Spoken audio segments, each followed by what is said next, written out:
شهر رمضان الذي أنزل فيه القرآن هدى للناس وبينات من الهدى والفرقان. آپ صلی اللہ علیہ وآلہ وسلم نے ان آداب کے ساتھ امت کو اس بات کا بھی حکم دیا، اس بات کی خبر دی کہ روزہ رکھنے والا انسان اگر کچھ کام کر لے تو اس کا روزہ ٹوٹ جائے گا. قصدن دانستہ طور پہ کھانا کھا لے یا پی لے، یا قصدن ازدواجی تعلقات قائم کر لے.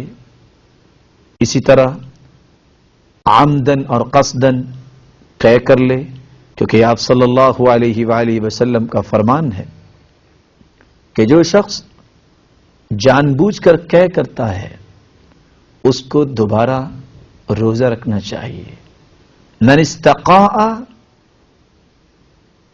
فعلیہ القضاء، جس کو قے آ جاتی ہے اس کی قضائی نہیں، اور جو جان بوجھ کے قے کرتا ہے اس کو دوبارہ روزہ رکھنا چاہیے.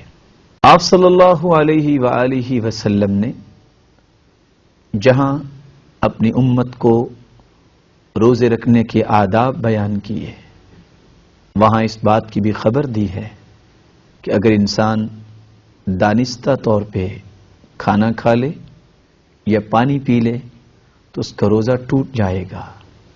اس طرح قصدن قے کر لے یا قصدن ازدواجی تعلقات قائم کر لے، یا غذائیت کے لیے اگر انسان انجیکشن لگواتا ہے تو بھی کھانے پینے کے ہی مترادف ہے.